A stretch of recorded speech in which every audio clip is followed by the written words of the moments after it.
ಕೇರಳದ ವಯನಾಡ್ನಲ್ಲಿ ಭೂಕುಸಿತ ಪ್ರಕರಣಕ್ಕೆ ಸಂಬಂಧಪಟ್ಟಂತೆ ಮೃತದೇಹಗಳ ಸಂಖ್ಯೆ ಬಗ್ಗೆ ನಾವು ಆರಂಭದಲ್ಲಿ ಹೇಳ್ತಾ ಇದ್ವಿ. ಕ್ಷಣ ಕ್ಷಣಕ್ಕೂ ಕೂಡ ಅದು ಏರಿಕೆ ಆಗುವಂತಹ ಸಾಧ್ಯತೆ ಇದೆ ಅಂತ. ಕೇರಳದ ವಯನಾಡ್ನಲ್ಲಿ ಭೂಕುಸಿತ ಪ್ರಕರಣಕ್ಕೆ ಸಂಬಂಧಪಟ್ಟಂತೆ ಕೊಚ್ಚಿ ಹೋಗಿದ್ದಂತಹ ರಾಜೇಂದ್ರ ಮೃತದೇಹ ಫೈನಲಿ ಪತ್ತೆ ಆಗಿದೆ. ನೋಡಿ, ನಿಲಂಬೂರು ತನಕ ಈ ಮೃತದೇಹ ಕೊಚ್ಚಿ ಹೋಗಿದ್ರ ಬಗ್ಗೆ ಮಾಹಿತಿ ಸಿಗ್ತಾ ಇದೆ. ಬಟ್ ಇನ್ನೂ ಪತ್ತೆ ಆಗ್ತಾ ಇಲ್ಲ.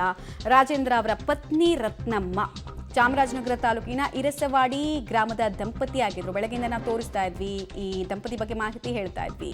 ಭೂಕುಸಿತದ ವೇಳೆ ಮನೆ ಸಹಿತ ಇವರಿದ್ದಂತಹ ಪ್ರದೇಶ ಏನಿತ್ತು ಅದೆಲ್ಲವೂ ಕೂಡ ಕೊಚ್ಚಿ ಹೋಗಿತ್ತು. ಸೊ ನಿಲಂಬರು ಹತ್ರ ಇಲ್ಲಿ ತನಕ ಒಂದು 90ಕ್ಕೂ ಹೆಚ್ಚು ಶವ ಪತ್ತೆ ಆಗಿದೆ. ಈಗ ಇವರ ಐಡೆಂಟಿಫಿಕೇಶನ್ ಕೂಡ ಆಗಿದೆ. ಬಟ್ ಇವರ ಪತ್ನಿ ಇನ್ನೂ ಕೂಡ ಕಣ್ಮರೆಯಾಗೇ ಇದ್ದಾರೆ. ಬಹುತೇಕ ಇವರು ಕೂಡ ಜಲಸಮಾಧಿ ಆಗಿರುವಂತಹ ಆತಂಕ ಇದೆ. ಬಟ್ ಯಾಕಂದ್ರೆ ಘಟನೆ ನಡೆಯುವಂತಹ ಸಂದರ್ಭದಲ್ಲಿ ಇಬ್ರು ಒಟ್ಟಿಗೆ ಇದ್ರು ಅನ್ನೋದನ್ನ ಕೂಡ ನಾವು ಹೇಳ್ತಾ ಇದ್ವಿ. ಅಂದ್ರೆ ಲ್ಯಾಂಡ್ ಸ್ಲೈಡ್ನ ಜಾಗದಿಂದ ನದಿಯ ಹರಿವಿನ ಲೆಕ್ಕಾಚಾರದ ಪ್ರಕಾರ ಘಟನೆ ನಡೆದ 20 ಕಿಲೋಮೀಟರ್ ದೂರದ ತನಕ ಇವರ ಮೃತದೇಹ ಕೊಚ್ಕೊಂಡು ಹೋಗಿದೆ ಅನ್ನೋದು ಈಗ ಸಿಗ್ತಾ ಇರುವಂತಹ ಮಾಹಿತಿ. ಇನ್ನೂ ಕೆಲವರ ಮೃತದೇಹಗಳು 80-90 ಕಿಲೋಮೀಟರ್ ದೂರದ ಊರಿನ ತನಕ ಕೊಚ್ಕೊಂಡು ಹೋಗ್ತಾ ಇರೋದು.